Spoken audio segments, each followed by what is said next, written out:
एक ऐसा देश जिसकी जमीन है सभ्यता की जननी, इतिहास पिरामिड जैसा और गौरव नील नदी जैसा। लेकिन यह देश मिस्र 2 बार अचानक बदल गया। 1952 में सेना ने राजा फारूक को हटाया और 2011 में जनता के गुस्से से हटे होस्नी मुबारक। 2 क्रांति, 2 इतिहास, लेकिन एक ही संदेश। जब सत्ता जनता के खिलाफ जाती है तब सड़कें ही देश की दिशा तय करती हैं। मिस्र पर लंबे समय तक ब्रिटिश प्रभाव छाया रहा।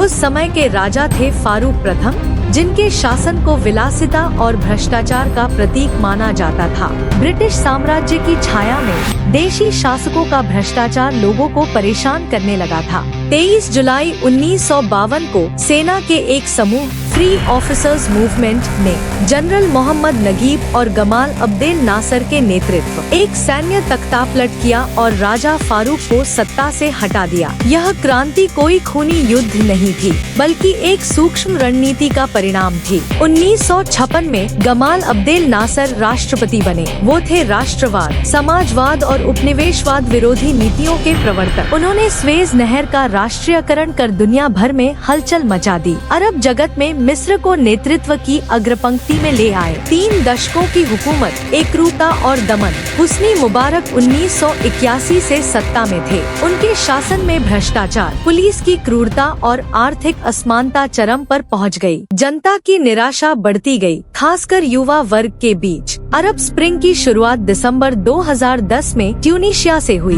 वही चिंगारी पहुंच गई काहिरा, अलेक्जेंड्रिया और स्वेज तक। 25 जनवरी 2011 डे ऑफ रेस, हजारों लोग तहरीर स्क्वायर में जमा होते हैं। उनकी मांग थी मुबारक को इस्तीफा देना होगा, संविधान में बदलाव करना होगा और जनता के अधिकार वापस लाने होंगे। पुलिस की हिंसक कार्रवाई, इंटरनेट बंद, इन सब के बावजूद आंदोलन रुका नहीं। 18 दिन तक चले आंदोलन के बाद राष्ट्रपति मुबारक इस्तीफा दे देते हैं। जनता की जीत का ऐलान होता है और एक नए अध्याय की शुरुआत होती है। मिस्र का इतिहास हमें सिखाता है, चाहे सत्ता कितनी भी मजबूत हो, जनता की इच्छा उसे हटा सकती है। 1952 में सेना के तख्तापलट ने राजशाही को समाप्त किया और 2011 में सड़क पर खड़े लोगों ने तानाशाही को परास्त किया। ये दोनों क्रांतियाँ हमें यह सिखाती हैं, नेतृत्व केवल जन्म से नहीं बल्कि जनता के विश्वास से बनता है। लोकतंत्र का मतलब सिर्फ एक दिन का वोट नहीं, बल्कि जनता की रोजाना जवाबदेही है। मिस्र की यह क्रांति हमें बार बार याद दिलाती है, इतिहास चाहे कितना भी पुराना हो, बदलाव हमेशा नई कहानी लिख सकता है।